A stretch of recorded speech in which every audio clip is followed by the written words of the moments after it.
Oi, pessoal, muito boa noite. Tudo bem com vocês? Espero encontrar todos bem nesse final de domingo. E hoje nós estamos aqui para falar sobre empatia e consciência sobre as emoções do seu filho. Você se considera uma pessoa empática? Você acredita que você consiga perceber as emoções do seu filho ou estimulá-lo a falar sobre? O terapeuta de família Kim Rohula Neto, ele já está aqui para nos dar mais alguns insights,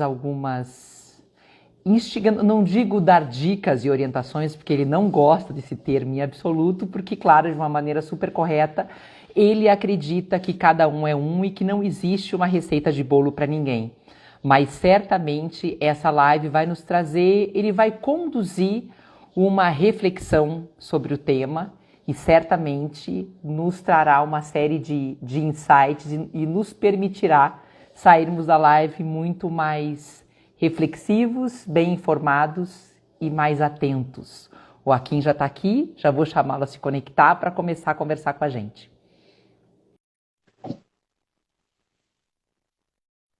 Aguardando a conexão dele, para a gente já começar a conversar. Oi, Akin. Oi, oi. Consegue me ouvir? Tô te ouvindo sim. E você, tá me ouvindo? Muito boa noite. Tudo bem? Tô te ouvindo sim. Que bom. Boa Você noite viu pra que eu você já fiz uma também. introdução aqui, né? De que não é dica, porque não é receita de bolo. Isso aí. Porque cada um é um. Mas que a Vamos gente aprender a vai pensar. propor algumas reflexões bem importantes aqui hoje sobre as emoções dos pequenos e dos grandes, dos filhos, né, Kim? Sim, é isso aí. Legal, Gu. Eu sempre encho o saco nesse ponto, né? Mas tem um motivo, gente. Tem um motivo. Não é só chatice minha, não. Tem um motivo De pelo qual. forma nenhuma. É que nos bastidores ele pega muito no meu pé, porque eu falo, aqui hoje a gente vai dar dicas, ele dicas nem pensar. Não me venha com dicas, não me venha com receita pronta. A gente tem que estimular o pensamento para que as pessoas consigam desenvolver, né, e desenrolar os seus desafios, mesmo fora da live. A ideia é essa. Começamos falando Porque de assim, emoções? é que assim, né? Tipo, essa coisa da dica, né, gente? Eu sei que ela vai na contramão total e completa do marketing, né? E eu também me prejudico com isso, mas assim, eu prefiro ajudar as pessoas a entenderem quais são os elementos que compõem a experiência, e ajudar elas a pensar isso dentro da realidade delas, porque quando elas entendem isso, elas não precisam de dica, entendeu? Elas não precisam de um profissional falando faça isso, faça aquilo outro, faça aquilo outro. Elas começam a pensar a própria vida delas sozinha. E é isso que eu De quero, uma forma né? independente. Uhum. Exato. Né? Eu quero pessoas que aprendam a pegar alguns elementos que são fundamentais, a entender a linha entre esses raciocínios e daí poder usar no dia a dia delas. Demora um pouco mais, né? Mas uma vez que a pessoa pega isso, ela vai Ensinar a embora. pescar é mais difícil. Uhum. Ensinar a pescar mais difícil é isso que eu gosto, entendeu? Eu não gosto de ninguém fica me pedindo, Miguel, como é que eu faço pra pegar peixe? Pega peixe pra mim. Não, pega não, vem, senta aqui do meu lado, te ensina a pescar, você pega, ó, vai embora. E talvez você pegue peixe melhor que eu mais tarde e vai embora, né? Então, por causa disso, gente, eu sou Come- chato, mas eu sou um chato consciente. Não, é por isso que a gente gosta e a cada 15 dias ele está aqui com a gente, porque ele ensina a pensar. Akin, acho que vamos começar a falar, né, sobre a questão das emoções, que é um assunto tão subjetivo e como entender melhor as emoções, porque cada um encara as emoções de um jeito, né? Então, na verdade, assim, emoção, eu sempre gosto de quebrar esse mito, né? As emoções subjetivas, elas não têm absolutamente nada, né? Nós gostamos de falar disso, mas emoção, por exemplo, quando você está sentindo uma emoção, isso não é subjetivo. Você sabe que aquilo está acontecendo com você. A gente, inclusive, sabe que a gente está tentando fugir das emoções. Então, as emoções, elas são muito concretas. Por quê? Porque as emoções têm um fundo biológico. Então, as emoções, Uhum. elas partem da nossa biologia. Nós temos estímulos que disparam em nós emoções. E essa relação, uma vez estabelecida, ela é muito concreta. Ela não tem nada de subjetivo nesse sentido. O que acontece? Acontece que diferentes pessoas tem as emoções acionadas por diferentes estímulos. E aí sim entra uma questão de idiosincrasia, ou seja, de como que a pessoa aprendeu a temer algo, como que a pessoa aprendeu a sentir raiva de alguma outra coisa. Isso é muito importante, tá? Porque senão a gente cai numa ideia de que as emoções é uma coisa que tanto fez, tanto faz, e de qualquer assim, não tem uma relação causal de nada com coisa alguma. E é bem pelo contrário. Uhum. Né? Hoje nós temos vários circuitos emocionais muito bem delineados. A gente sabe exatamente onde intervir, quando intervir, né? E o que está acontecendo dentro da experiência emocional da pessoa a partir do que a gente consegue observar. Né? Tem, inclusive, um mapeamento cerebral disso. Né? Quais são as áreas do cérebro que são mais atingidas, acionadas, dependendo do tipo de emoção que a pessoa está sentindo. Então, as emoções elas têm um bem concreto, mas a gente não está habituado a pensar elas dessa forma. Então, quando a gente fala de emoções, por exemplo, é muito importante que os pais reflitam sobre como eles aprenderam as emoções, como as emoções deles foram vistas. Por quê? Porque a tendência é repetir o comportamento. A nossa tendência, uma vez que a gente aprende, muito provavelmente nós vamos ensinar as coisas de uma forma muito parecida para os filhos. E quando eu estou falando parecida, eu não estou falando necessariamente do jeito que a pessoa vai ensinar, mas estou falando da forma com a qual ela vai se relacionar com a criança. Então, por exemplo, na tua família, as emoções eram coisas que eram consideradas importantes ou não? Porque quando as emoções são consideradas importantes, aquilo que a pessoa sente é levado em conta. A pessoa entende que o conteúdo que acontece aqui dentro dela, né, tem um valor. Quando a pessoa entende, quando a família da pessoa não tem isso, o que vai acontecer? A pessoa vai entender que o que ela sente não é importante.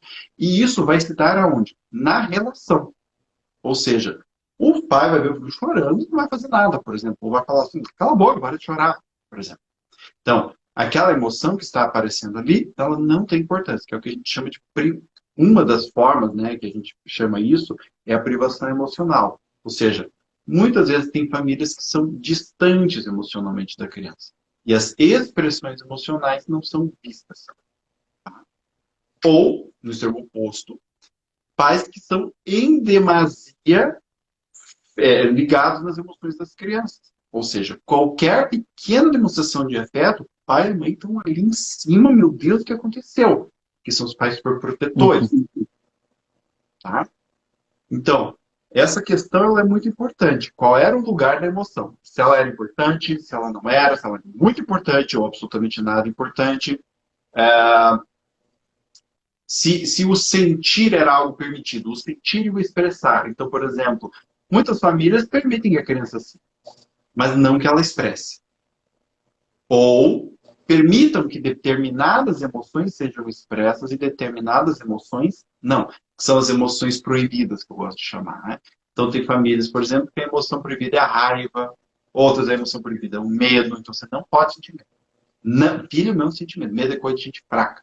E é sempre o mesmo discurso, né? Isso que eu acho legal. É coisa de gente fraca, blá blá blá. Daí sempre troca a emoção, né? Medo, tristeza, raiva, sempre é coisa de gente fraca, ou coisa de pessoas que não sabem se controlar, por aí vai. Então, isso é Como muito se não importante. fosse algo sentido por todo mundo, né? Sim. E aí que tá.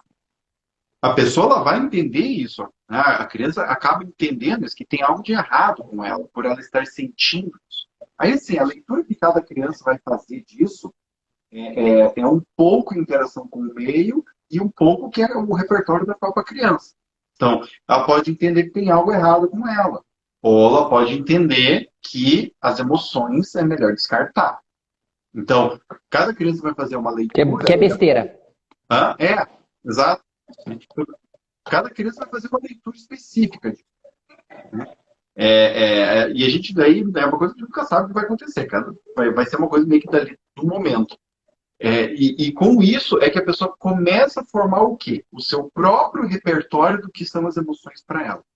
Então, cada pessoa vai desenvolver o que a gente chama de uma filosofia sobre as emoções, que basicamente tem esses elementos. Então, isso é importante ou não é?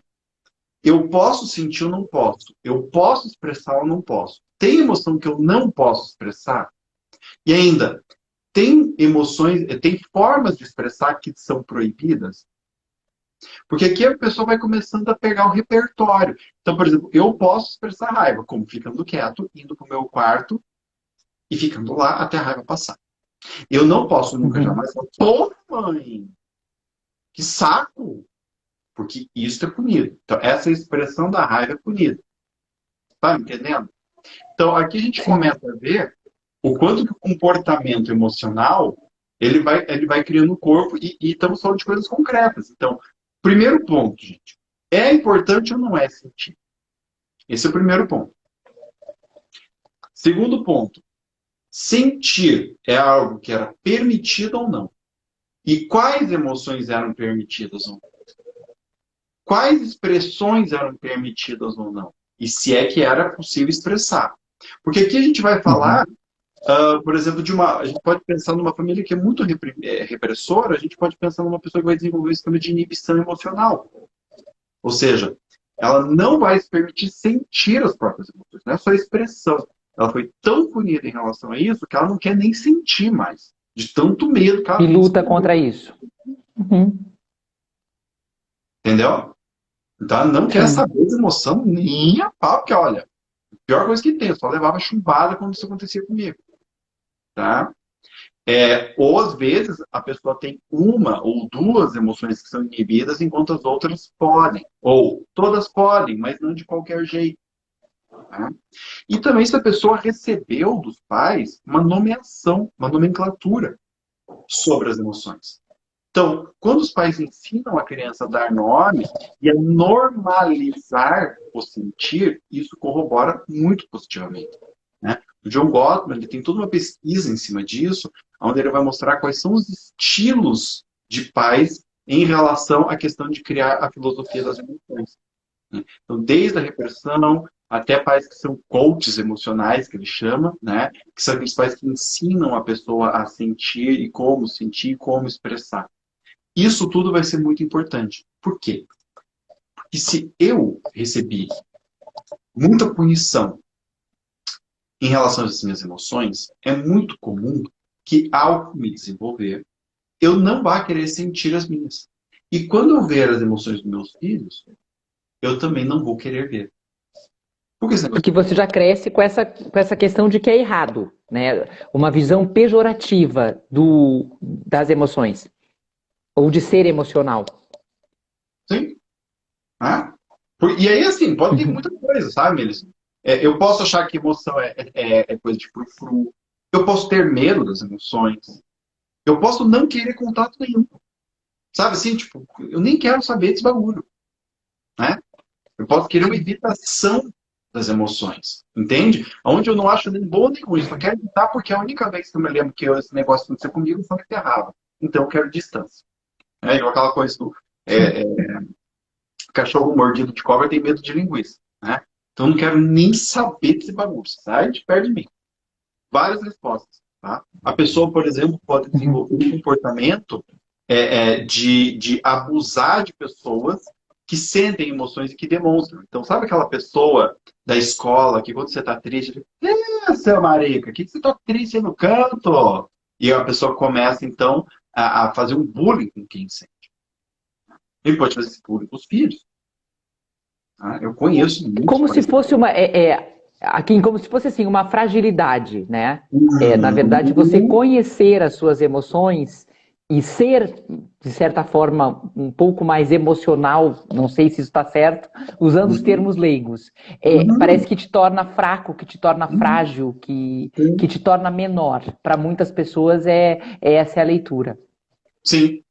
É extremamente comum isso, né? A fraqueza. As pessoas, inclusive, nós falamos, né, na nossa linguagem comum, tá? Eu não quero demonstrar fraqueza. E quer demonstrar fraqueza? Ah, é mostrar que estou triste. Né? No campo de relacionamentos, então, se eu vou mostrar para ele ou para ela, não vou mostrar que eu não vou mostrar que eu estou com raiva, né? Porque eu não quero dar o braço a torcer, para que aquela pessoa saiba disso.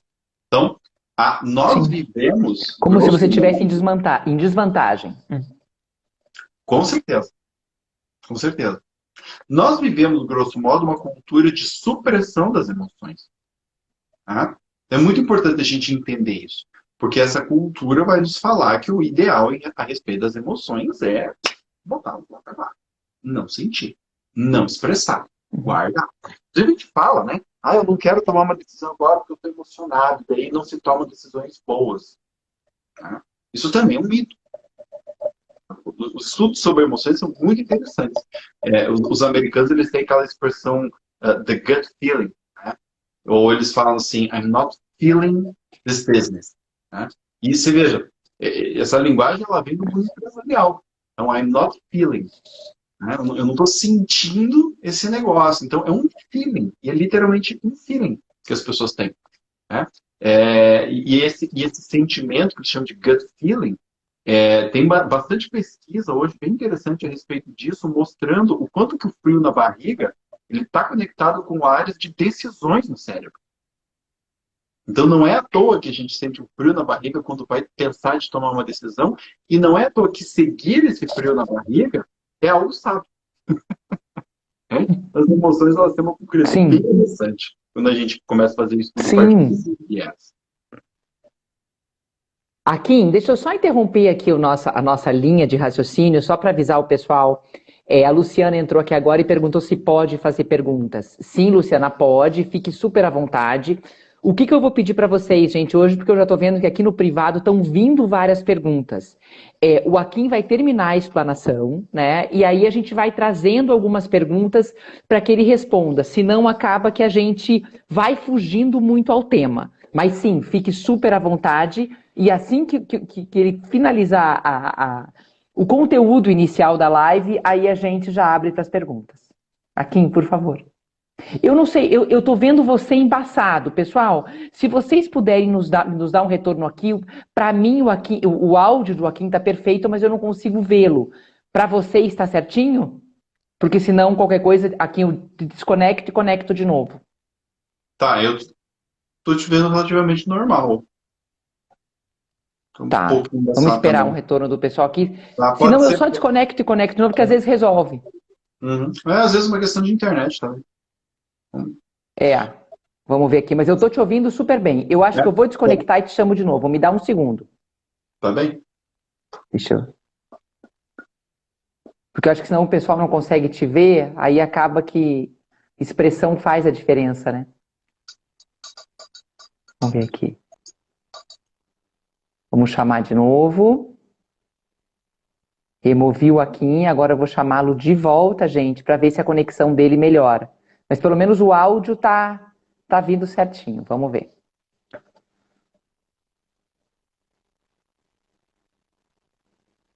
Agora melhorou muito.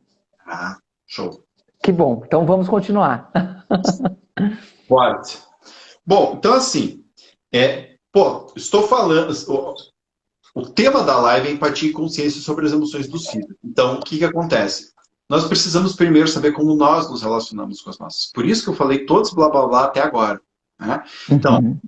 as consequências vão ser desdém pelas emoções, tá? Ou respeito, ou desrespeito. A pessoa vai ter a privação, ou ela vai ter uma inibição emocional. Então, assim, ou ela vai ser uma pessoa privada, né, de conteúdo emocional, que a pessoa que emoção é uma coisa tão distante assim, e muitas vezes a pessoa até sente ser ressentida, porque ela entende que ninguém entende ela. Né? Ou ela vai ter alguma expressão saudável também. São as consequências do estilo de vida que os pais tiveram para com a pessoa. Isso é muito importante. E a questão dos filhos vai ser o quê? Ou a pessoa vai reproduzir, ou a pessoa vai compensar aquilo que ela teve. Tá? Falando grosso modo, tá? Então, ou as pessoas vão fazer com os filhos o mesmo que fizeram, ou muitas vezes eles vão tentar compensar e fazer mais ou menos do que os pais fizeram com eles. Geralmente, nesses processos compensatórios, a gente acaba tendo mais do mesmo, só que é o inverso. Então, se eu tive pais muito frios e sou caloroso demais, né, muitas vezes eu posso ter um filho ansioso do mesmo jeito que eu era. Por quê? Porque eu estava em cima dele o tempo todo e estar em cima o tempo todo, se ele sentiu como assim, meu Deus do céu, minha emoção deve ser uma coisa perigosa, porque minha mãe e meu pai estão o tempo todo em cima de mim quando eu sinto, né? E a pessoa fica assustada com isso, né? Então, é muito interessante ver esses processos transgeracionais, porque eles acontecem sempre. E é muito importante que a gente compreenda o nosso para que a gente faça algumas perguntas. Então, por exemplo, assim, do que eu aprendi, o que foi útil? Essa é uma pergunta que é meio bizarra, mas é uma pergunta que eu sempre gosto de fazer, porque a maior parte de nós gosta de reclamar da educação que a gente teve. Quando a gente olha para aquilo que foi útil, a gente está tentando valorizar alguma coisa que a gente aprendeu, né? Mesmo que seja aprendendo a não fazer algumas coisas. Isso também foi. Sim. E nesse sentido, a gente também começa a raciocinar o que nos aconteceu. E ao raciocinar o que nos aconteceu, é que a gente consegue fazer uma segunda pergunta. Bem, como eu lido com as emoções hoje? O que eu tenho de positivo e o que eu tenho que eu sei que não é muito bom. Eu sou, por exemplo, uma pessoa que tende a não manifestar algumas emoções. Eu sou uma pessoa que tem medo de alguma emoção. Eu sou uma pessoa que não se sente à vontade de expressar ou não sabe expressar alguma emoção. Como são as minhas reações? Por quê? Porque se, por exemplo, eu sou uma pessoa que tem medo de raiva, como é que eu vou lidar com a raiva do meu filho? Se eu sou uma pessoa que tem medo de Sim. tristeza, porque eu acho tristeza coisa de gente fraca, como é que eu vou lidar quando meu filho ficar triste? Ele vai ficar triste. Vai ficar com raiva em algum momento, né? Então essas É perguntas são difícil importantes. você lidar com naturalidade, né? Quando você não tem isso resolvido dentro de você mesmo. Eu gosto de dizer assim, a gente vai lidar com o que a gente tem. Tá? Sim. A gente vai lidar com o que a gente tem. Por isso que o que acontece é sempre assim. Os pais querem instruções para lidar com as crianças, mas não para lidar com eles. E no frigir dos ovos, é com eles que a gente precisa lidar inicialmente. Porque não adianta nada te falar assim, olha, Melissa, você tem que nomear a raiva do seu filho para você e dizer para ele que tá tudo bem se ele sentir raiva. Daí você, beleza, pô, aqui falou e tal. Aí o teu filho ficar com raiva, chega pra ti e fala, você é uma desgraçada, eu te odeio. Isso faz você perder por dentro. E aí você vai falar, tá bom, você tem o direito de sentir raiva. Né? Você, tá bom, você tem o direito de sentir raiva. Né? Fervendo por dentro. Então, o que, que acontece? O que a criança vai ouvir? Ela vai ouvir essa raiva da mãe, por exemplo. É isso que vai Sim. acontecer na relação. Então, o treino para a gente sentir as nossas emoções com naturalidade, ele começa com a gente. A partir do momento que eu consigo sentir minha raiva com naturalidade, estar em paz com ela, é muito provável que eu fique em paz com a raiva do meu filho. Porque eu não tenho nada para esconder dele, nem ele de mim. Né? Então, por exemplo, assim, como é que a gente começa a fazer esse processo com a criança daí? O primeiro ponto é olhar para a criança. Ou seja, esse ponto parece sempre muito simples, mas ele é extremamente complicado. Por quê? Porque nós, seres humanos, temos ideias sobre como as coisas devem acontecer. E na maior parte do tempo, a gente troca essas ideias de como as coisas devem acontecer pela relação. Então, o Winnicott, ele fala bastante sobre isso também, né? Vários autores falam, mas o Winnicott ele também fala sobre essa questão de você olhar para o ser que está ali. Né? O Jung tem uma frase a respeito de psicoterapia que ele diz assim, estude todas as técnicas, né? Leia as várias teorias, mas quando você estiver ali com uma pessoa, seja apenas uma outra alma. Né? E eu acho isso interessante na relação com os filhos. Então, estude, leia, né? Neurociência e tal, tem um monte de informação interessante. Mas quando você estiver com o teu filho, esquece isso tudo. Joga isso fora e olha aquela criança.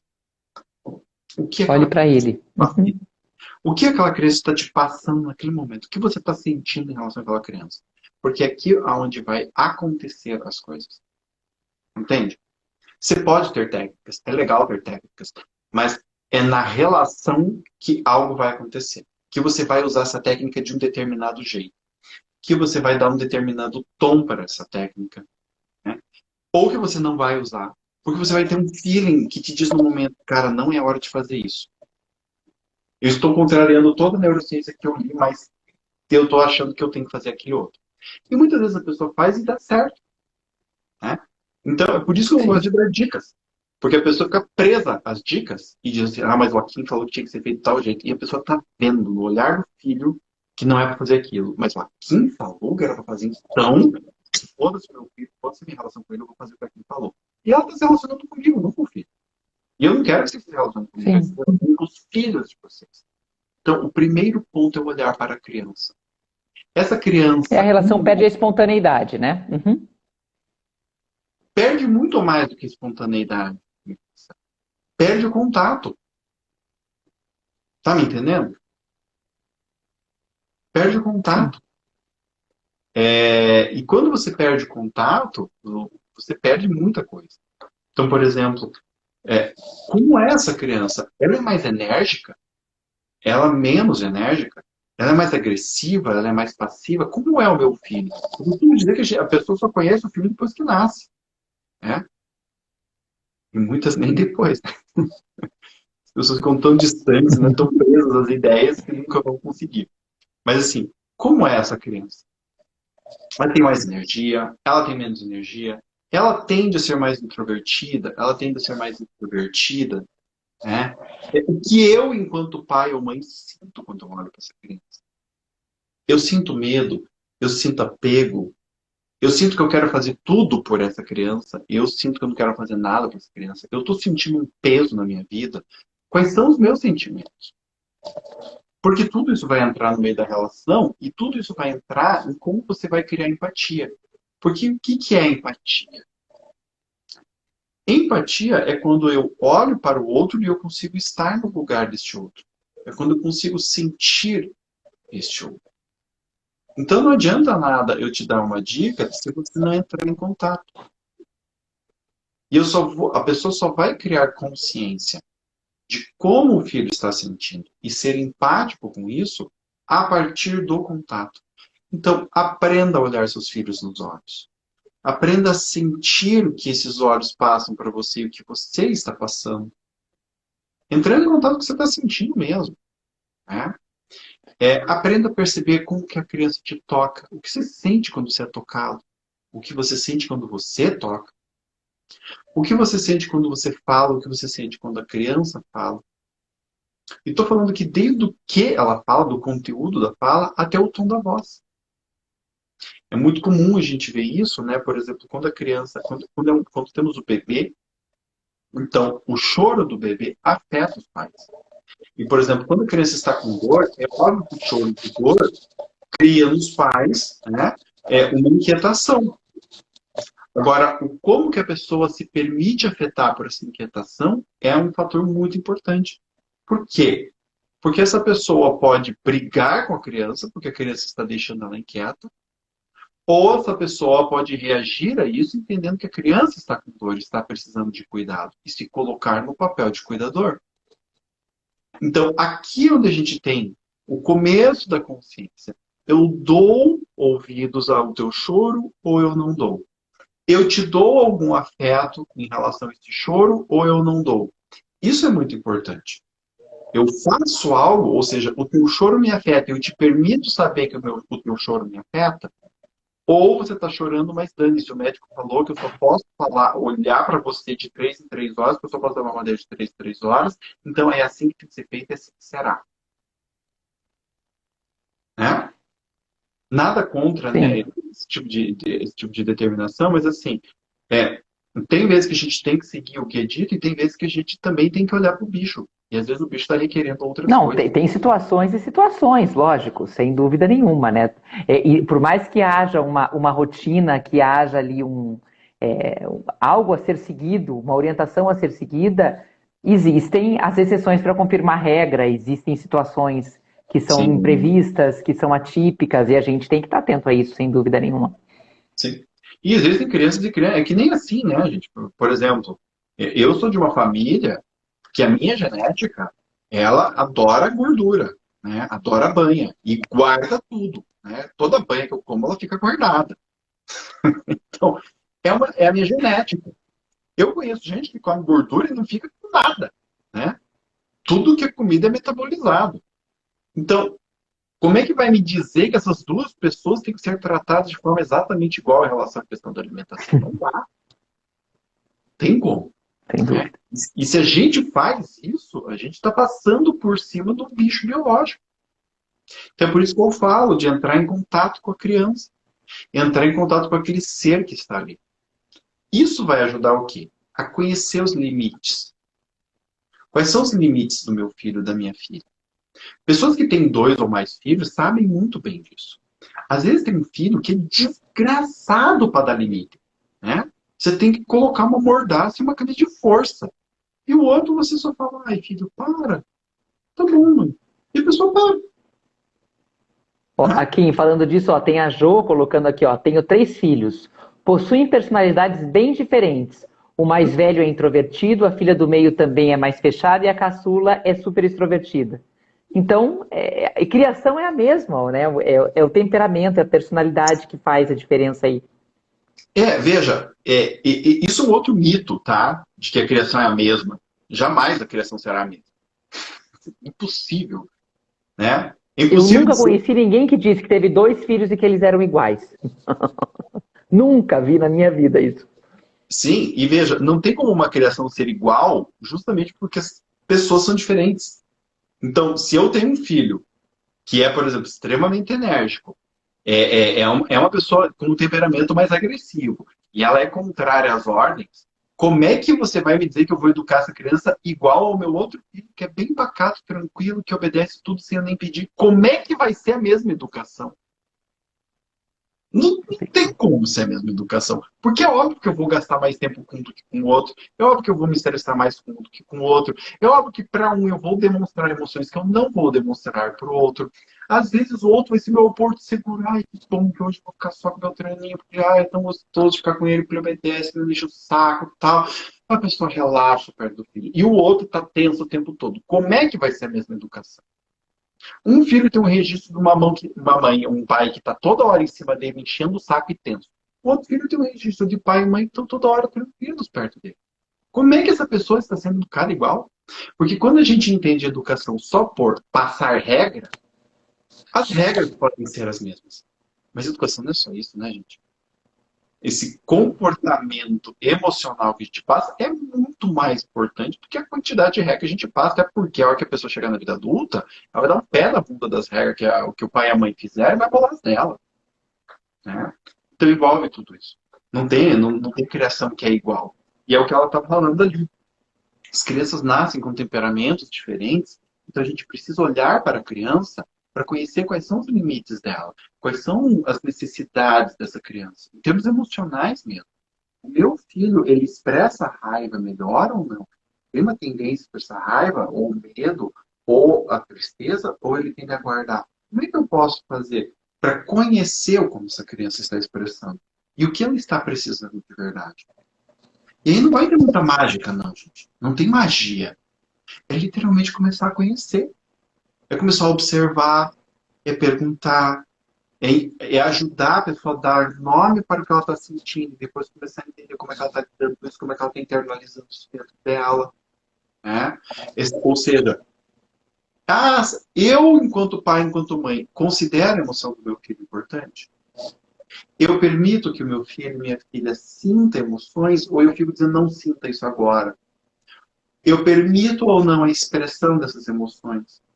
Eu ajudo a criança a dar nome para a emoção e perceber como que ela está expressando isso? Né? Eu ajudo o meu filho e a minha filha a sentirem que emoções é algo normal, ou seja, está tudo certo de sentir emoção, isso é comum, ou eu fico assustado. Né? Aqui, então, a gente volta a todas aquelas perguntas que eu falei para a pessoa se fazer, são as mesmas perguntas que ela vai fazer para começar a ajudar o filho. Então, dar importância às emoções, mostrar que sentir é algo bom, né? Mostrar que sentir é algo importante, expressar as emoções é algo importante e ajudar a pessoa a como expressar isso, ajudar a pessoa a perceber as emoções, dar nome para essas emoções, ajudar a pessoa a perceber que tem coisas que disparam nela emoções. E ajudar a entender, né? Entender em primeiro lugar e ajudar a criança a entender por que aquilo dispara em mim essa emoção e não outra. Isso é muito importante. Né? Ou seja, começar a Sim. conectar as coisas para a criança, para que ela desenvolva um raciocínio emocional. Tem coisas que disparam determinadas emoções em mim. Por quê? Porque eu entendo essas coisas de uma determinada forma. E muitas vezes, aqui, por isso que eu falei, né? Ao conhecer os limites da criança, eu posso ajudá-la com isso. Né? Posso ajudar a expandir os limites dela. Posso ajudar a dar limites para ela. Então, por exemplo, às vezes tem uma criança que é muito enérgica e ela precisa de contenção mesmo. Né? Às vezes os pais acham que não, mas muitas crianças precisam de contenção física. Preciso colocar as mãos no ombrinho da criança e ficar ali com ela, calma, chega. Porque tem crianças que vêm com tanta energia que elas começam, às vezes, a bater em outras crianças, começam a ser agressivas. Por quê? Porque elas não dão conta que a energia joga o ambiente do jeito que vem. E muitas vezes ela precisa ser contida, não no sentido de reprimir, mas conter no sentido da criança conseguir dar conta daquela energia toda para fazer algo que de fato seja positivo para ela. Tá? Que ela consiga pelo menos respirar, né? Uhum. Uhum. Né? Para ela se dar Porque conta. às vezes Eu é. tenho muita energia. Ok, calma, não preciso botar toda essa energia para fora agora. Só porque meu amiguinho pegou meu brinquedo, isso não é o fim do mundo. Né? Então não preciso bater nele para pegar meu brinquedo. Eu posso brincar com outro brinquedo. Então, assim, todo esse aprendizado emocional, né, ele vai se dando à medida em que os pais estão atentos aos filhos. À medida em que eles estão olhando para a criança e vendo o que ela está fazendo, o que não está, e aprendendo quem é este filho, quem é esta filha, como este filho ou filha funcionam. Quais são as emoções que vêm mais fácil, quais são as emoções que vêm de uma forma mais lenta, ou às vezes aquelas que você não sabe direito se a pessoa está sentindo ou não, se ela está sabendo dar nome ou não. Então é por isso que eu falo, né? Desenvolver todo este raciocínio é algo muito mais importante. Aqui não Uhum, tô, sem dúvida. entende? Tô falando dos elementos que compõem a equação. Tudo bem. Aqui, nós temos Bom, alguma dica literária? O pessoal está perguntando aqui, a Luciana está perguntando. Dicas de literatura sobre esse tema? tem várias. Tem o. Como é que é o nome dele? É o Siegel, Daniel Siegel, tá? Eu Uhum. super recomendo a leitura dos livros do Siegel. Tem o. Agora eu não me lembro se é do John Gottman. Do John Gottman. Criando como criar um filho emocionalmente inteligente. Eu não sei se este livro, que é um livro extremamente bom, ainda tem em português. Eu acho que não. A minha versão do livro é em inglês, tá? Mas esse livro é Uhum. extremamente interessante porque ele fala de uma forma bem prática e o que eu gosto é que ele te ajuda a raciocinar. Então, por que tal coisa é importante? Por que tal coisa é importante? Por que tal coisa é importante? E aí sim você costura tudo isso e entende como fazer isso. Né? Então, não é um livro apenas de como faça isso, faça aquilo, faça aquilo. É um livro que te ajuda a entender o processo. É, Também é interessante que você Aqui, leia. Diga. fique à vontade. Uhum. Uma coisa que eu acho que a gente pode fazer, se são várias, de repente, as referências bibliográficas, se você puder aqui, depois me passar por mensagem, porque daí eu disponibilizo por direct para que quem quiser saber as referências bibliográficas, pessoal, me chamem no direct aqui, que aí o Akin me passa as referências e aí eu já encaminho para vocês. Pode ser assim, Akin? Pode, mas eu gostaria de colocar só mais algumas coisas aqui a respeito disso, tá? Claro, fique à vontade. Uhum, uhum. Eu gostaria de colocar um livro do Paul Ekman, que é um livro introdutório, que é o Linguagem das Emoções, tá? Para quê? Para que você conheça sobre emoções, tá? É, e tem um outro livro ele é um livro que se chama O Refém Emocional, tá? Da Leslie Cameron Butler. Esse livro é bem prático, ele é bem instrutivo, e esse livro é muito importante porque ele vai ajudar você a entender um pouco melhor as suas emoções, tá?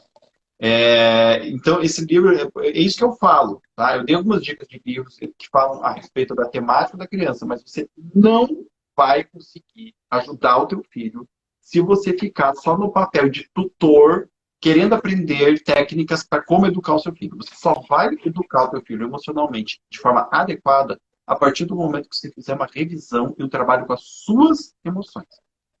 Isso eu falo assim, ó, Sim. de cansar de atender Fato. pai que leu trocentos livros e continua aplicando para o filho exatamente a mesma coisa que o pai veio fazer com ele, que era um sistema de repressão emocional.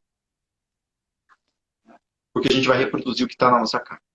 Então, por causa disso. Mas a gente pode passar para as próximas perguntas, tá, Melissa? Sem problema. Não, perfeito. Senão, então, eu acho que de repente seria interessante, porque eu acho que podem ter mais pessoas aqui que têm essa curiosidade. Então, pessoal, me chamem pelo direct, que assim que o Akin me encaminhar as referências ali, eu já encaminho para vocês. Akin, eu queria ler uma pergunta aqui para você, que é bem sobre o tema que a gente estava falando, que é a Nessa, acho que é a Vanessa. Certa vez minha filha estava com muita raiva. Na hora eu disse a ela: filha, pega esse travesseiro e desconta nele a sua raiva. E ela o fez. Não sei se eu fiz certo, mas logo após isso ela ficou muito mais calma e me contou sobre o motivo da raiva. Também não sei se você fez certo. Essa é uma coisa que eu gosto sempre de tirar, né? Essa ideia de certo ou errado. Porque a gente, quando nós estudamos comportamento humano, a gente tem a curva de Gauss. E a curva de Gauss, ela é uma curva que é assim. Então, o que acontece? Nós temos extremos e nós temos o meio, né? E a gente nunca sabe. Muito do que funciona no meio não funciona nos extremos, né? Então, às vezes uma coisa que não seria recomendada funciona. Vai saber. Então, o que acontece, gente? A catarse, que é o nome que a gente dá a isso é catarse. Então, assim, você bater, tá? Essa é uma técnica que ficou muito conhecida aqui no Brasil a partir das bioenergéticas, tá? Que é uma linha de terapia haitiana, certo? Que veio para cá e aí todo mundo dava porrada no travesseiro, todo mundo tinha que gritar, todo mundo tinha que espernear e tal. O que a gente sabe sobre catarse, ok? Às vezes, a pessoa precisa dar uns gritos, tá? Se Extravasar. ela- essa, assim, ó, essa noção, ela foi introduzida na nossa cultura, que nós precisamos extravasar, tá? Ou seja, é como se eu tivesse um conteúdo aqui que eu tenho que colocar para fora, né? É assim que a gente fala. Esse modelo de entendimento das emoções, ele está um tanto ultrapassado, tá? O que a gente sabe hoje? A gente não precisa pôr para fora, a gente precisa regular a emoção. Regular a emoção pode envolver, às vezes, você dar um grito. Quando a intensidade emocional está muito alta e você tem poucos recursos, tá? Mas é sempre interessante perceber que essas atitudes, elas geralmente são nos momentos mais altos e quando a gente tem poucos recursos, tá? O que acontece? O que a gente quer, de fato, é ajudar a pessoa a regular as emoções dela. Ou seja, voltar a um estado de homeostase. Então, o que acontece? Muitas vezes a pessoa dá as porradas no travesseiro, aí ela acalma, né? Ela coloca aquela energia em um ato. Pau, pau. Este ato é uma resposta. Então, o que acontece? O corpo está com raiva. Os hormônios estão fluindo. E a emoção, ela quer o quê? Uma resposta. Bater é dar uma resposta. Se a pessoa bate e acalma um pouco, refletir sobre o que causou a raiva e criar uma nova resposta adequada para a situação que causou a raiva, a catarse ela pode ser funcional. Agora, se ficar só na catarse, muitas vezes ela não é funcional. Uhum. Esse é o ponto a respeito da catarse, tá? Por quê? Porque às vezes, sei lá, o que aconteceu com ela foi que na escola, sei lá, uma guria encheu o saco dela, chamou ela de feia, e ela ficou brava com a guria. Beleza. Ela vai para casa, bate no travesseiro, conta isso pra mãe. Beleza. Mas no dia seguinte ela vai pra escola de novo. E aí? Porque a gente tem que lembrar sobre as emoções, gente, que as emoções não acontecem do nada. Elas são sempre reações do organismo a algo que aconteceu. Então, o que é inteligência emocional? É conectar aquilo que me causou a emoção, com a resposta que eu vou dar e com a eficácia desta resposta. Porque não é só dar uma resposta. É verificar se essa resposta é adequada. E adequada para quê? Para diminuir a emoção? Não. Se essa resposta é adequada para lidar com a situação que causou a emoção. Tá me entendendo?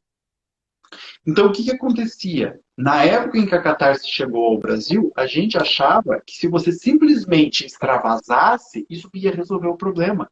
Porque o problema era a raiva reprimida. Hoje a Uhum. gente entende que isso não funciona desse jeito. A gente tinha antes um modelo que a gente chamava de modelo econômico das emoções, ou seja, a raiva fica guardada lá dentro da pessoa. E não é assim que as emoções funcionam. Né? Ou seja, não tem um estoque de raiva que fica lá guardado. O que acontece é, a menininha foi para a escola, a outra menininha xingou ela de feia, ela não sabia o que fazer e se fechou, por exemplo. Né? Essa reação não ajuda ela a botar limite na menina, que é o que ela realmente precisa. Não ajuda ela, de forma alguma. Né? Então, o que acontece? Essa reação dela à raiva começa a se tornar habitual. Então, ela começa a dar a mesma resposta várias vezes para a mesma emoção. E este é o Uhum. problema, porque ela não aprende uma forma eficaz de lidar com a raiva. E é isto o que fica acumulado na pessoa, não é a emoção em si. Tá me entendendo? É essa a resposta, porque daí a pessoa fica ruminando, fica fazendo previsão de futuro. Então ela começa a imaginar que amanhã ela vai para a escola e a guria vai encher o saco dela de novo. E aí ela já começa a sentir raiva hoje. E como ela está sentindo a raiva agora para um evento futuro, isso começa a estressar o corpo. E aí a pessoa pode desenvolver um sintoma somático, psicossomático. Né? Então é nesse sentido que a gente precisa entender a questão. Tá? Então, às vezes, dar uma extravasada é bom, desde que depois a pessoa raciocine sobre o que causou a emoção nela e crie estratégias que funcionem para lidar com aquela situação. Tá? A Espero. respiração na hora da raiva. Ensinar a respirar profundamente ajuda? Pode ajudar, né? Desde que a ideia não seja suprimir o sentimento de raiva. Tá? Porque muitas pessoas, por exemplo, eu vou meditar, tô com raiva, vou meditar. Sai a raiva, sai a raiva, sai a raiva. A gente não quer isso. Isso não é inteligência emocional. Quando, quando qualquer técnica, meditação, respiração, visa tirar a emoção, essa está sendo uma técnica boa usada para o propósito errado, que é suprimir as emoções. Então, o que a respiração pode trazer para a raiva? Uma diminuição da intensidade. Diminuir a intensidade da raiva pode ser útil? Pode. Para quê? Para eu conseguir pensar melhor no que fazer. Para eu Uhum. conseguir avaliar um pouco melhor a situação e procurar ali no meu repertório alguma resposta que seja mais útil para o que eu estou vivendo aqui no momento. Então, neste sentido, Facilita o sim. raciocínio. Uhum. Acalma e Exato. facilita o raciocínio. Exato. Então, Uhum. nesse sentido, sim. Agora, se o meu intuito é não sentir mais raiva, é abafar a raiva, aí não. Aí, assim, tá? Coisa da dica. Kim, mas então é sempre ruim? Não posso dizer que é sempre ruim reprimir a raiva. Talvez tenha alguma situação em que você fique com muita raiva de alguém e que não dê para fazer nada além de engolir isso. E aí, às vezes, a técnica de repressão pode ser útil. Né? Tem pesquisadores, inclusive, que estudam isso. Né? Eles falam da supressão adaptativa. E isso também existe. Tá? Por isso que eu falo da questão de não gostar de dar dica. Né? Porque a dica ela pega o meio da população e não os extremos. Então, a gente precisa entender o Sim. mecanismo. Por exemplo, eu sempre falo desse exemplo. Se você está no meio da guerra, e você está correndo no front e o teu amigo do lado leva um balaço na cara, essa não é a hora para você parar de correr, deitar do lado dele, se entristecer e chorar. Porque senão você vai levar um balaço também. Esse é o momento de sobreviver. Definitivamente Esse é o não, momento sim. de, né? Esse é o momento que tu pega a tua raiva, tu pega a tua frustração, o teu medo, a tua angústia, a tua tristeza, enfia lá no fundo da barriga e, ó, corre pra frente. Depois, aí sim você vai poder sentir esse negócio. Mas agora não é o momento. Então, às vezes, a repressão da raiva, a supressão das emoções, ela pode ser útil. Mas é em contextos bem específicos. Os pesquisadores, inclusive, falam sobre isso. A Kim, eu tô com mais uma pergunta aqui, ó. A Kim tem uma sobrinha que aprendeu a manipular os pais chorando e soluçando a ponto de acharem que ela realmente está sendo agredida. Como mudar isso? Polícia já parou a mãe dela por isso. Acontece muito. Bom, essa família vai ter que ir para terapia. Nossa, Vai ter que ir para terapia. são Já, assim, ó, situações extremas, né? Uhum. demorou já para ir para terapia, tá? Muito provavelmente vai sair uma criança com um esquema de arrobo e grandiosidade ou um transtorno de personalidade narcisista, né? Porque o que acontece? Filho que controla pai, o problema está na família, tá? Porque filhos não controlam pais. Quando filhos controlam pais, é porque pais, de alguma maneira, por algum motivo, querem ser controlados. Tá? Ou não tem a capacidade de dar os limites que a criança precisa. Tá? Então é terapia. Fala para os dois assim, ó, vocês estão fazendo nhaca com o filho de vocês, vão para terapia, porque senão o bicho vai pegar feio. Tá? Então é terapia. Basicamente isso, né? Tem que ir pra terapia. Não adianta ficar falando de comos aqui, entendeu? Por quê? Porque essa família precisa se tratar. Né? Quando pais perdem o controle sobre os próprios filhos, é tratamento. Tem nem o que pensar. Manda eles pra terapia. Fica a dica. Fica a dica. Hashtag fica a dica. Akin, Carol, sou tia de gêmeos e os pais foram pais novos e agem como adolescentes. Eles me consideram uma mãe. Eu não sei como seguir uma linha para elas sentirem o papel de cada um. Desculpa, Melissa, deu uma falhada aqui no som. Você pode repetir a pergunta, por gentileza? Lógico, lógico. Eu sou tia de gêmeas e os pais foram pais novos e agem como adolescentes, pelo visto até hoje. Eles me consideram as gêmeas consideram ela uma mãe. Eu não sei como seguir uma linha para elas sentirem o papel de cada um. Não seja mãe delas. A mãe delas é a mãe que elas têm. O pai delas é o pai que elas têm. Ah, mas eles tá ok. E ainda assim eles são os pais. Uhum. Tá?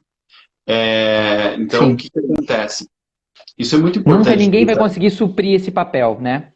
Não. Né? Que bom que elas têm você ali para dar um suporte, uma orientação, né?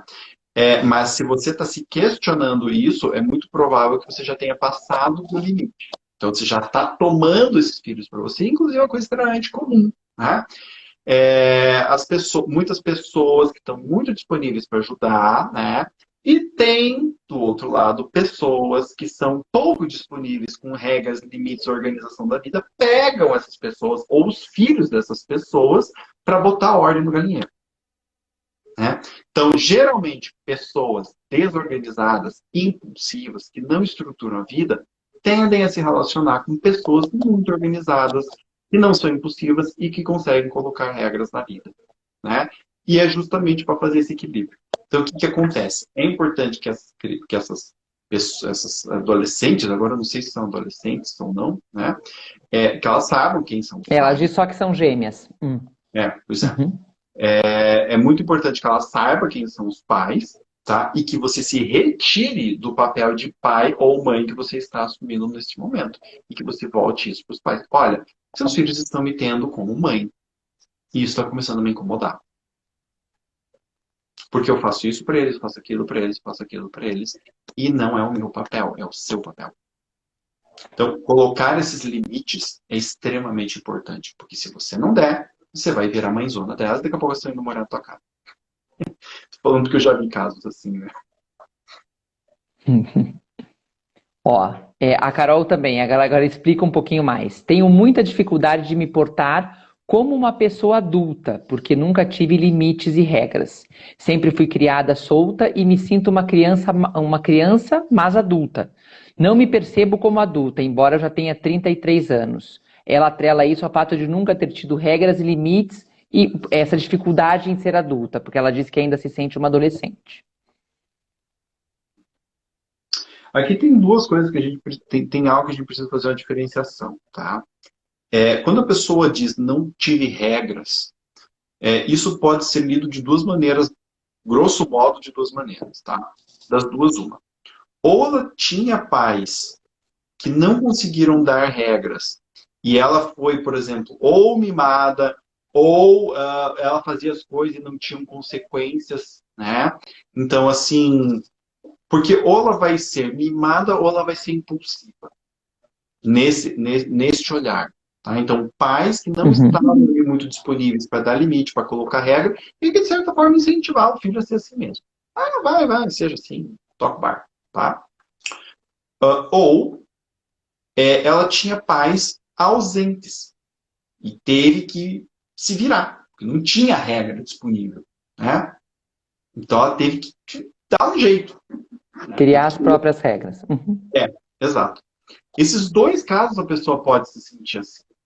Tá? Esses dois casos a pessoa pode se sentir uma criança adulta, por quê? Porque ela de fato se torna uma criança adulta, ou seja, ela cresce cronologicamente falando, mas a criança dentro dela nunca foi ouvida, as necessidades daquela criança nunca foram percebidas pelos adultos, porque eles não deram regras. Regras servem para quê? Para ajudar a gente a crescer.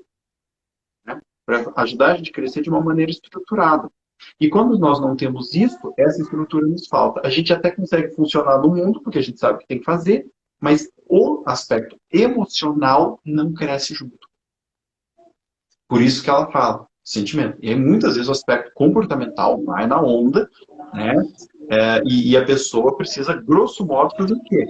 Aprender a se dar. Se é o primeiro caso, né? Ou seja, o caso onde a pessoa recebeu muita pouca regra e se tornou uma pessoa mimada, impulsiva, e os pais incentivavam de certa forma, ela vai precisar aprender a se dar regras. E é muito difícil para essas pessoas fazerem isso. Tá? Por quê? Ela Porque disse aqui de fato que ela nunca teve regras. Ela abandonou a escola com 10 anos e hoje sofre porque ela, como adulta, ela precisa de regras. então me parece que é mais o primeiro caso. Né? Uhum. Então, o que vai acontecer? Você vai ter que se dar regras. Só que você odeia, muito provavelmente, se dar regras, porque você sente que está perdendo a sua liberdade, que você não é você mesma. Né? E isso é simplesmente um aspecto do teu eu. Né? A partir do momento que a pessoa não consegue se dar regras, ela é prisioneira dos seus impulsos. Então, ela não está sendo livre. Se eu não consigo domar os meus impulsos, isso não é liberdade. Porque a liberdade, ela não reside no impulso, ela reside na escolha. Eu posso ter um impulso e escolher seguir este impulso. Mas eu também posso escolher freá-lo. E este é o exercício da verdadeira liberdade e da personalidade bem estruturada. Porque a personalidade mal estruturada ela não consegue conter os seus impulsos. E ela vai. Do jeito que a coisa vem, ela vai, só vai tocando. E deu vontade de parar a escola, eu paro, deu vontade de voltar, eu volto, não sei o quê. E aí ficam esses déficits. Então, a terapia é uma coisa importante para ti, tá? Justamente para te dar esse freio, perceber os teus limites, aceitar os teus limites, parar de ficar, procrastinando e dois, inventando desculpa para você mesmo vai ser muito importante e você vai ter que se dar os limites que você não se deu. Você vai ter que criar as regras sozinho. Tá? Ou com a ajuda de uma terapia que vai ser bem útil para você.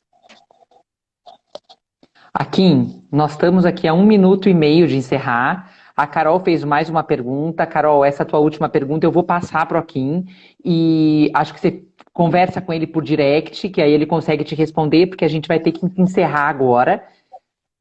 A nossa próxima live com o Akin sobre pais e filhos é no dia 23 de maio.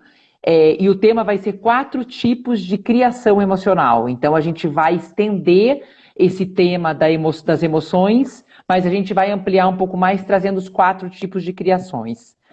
Gente, bom, para quem quiser, no dia 9 de maio, aqui em volta, mas aí como terapeuta de casais, falando sobre o domínio de Zeus, falando sobre a visão dos homens, da maioria dos dilemas e desafios que as mulheres vivem e não conseguem entender o outro lado da moeda, né, Akin? Super! Ansioso para essa live. Então, dia 9 e dia 23, o Akin volta. Akin, eu quero te agradecer demais por você sempre estar aqui com a gente, trazendo assuntos tão bacanas, tão polêmicos e que abrem tanto a nossa mente. Pessoal que nos acompanhou até aqui, uma excelente semana. Fiquem com Deus e aos pais a gente se vê de novo no dia 23. Um beijo a todos e até a próxima. Tchau, Akin. Excelente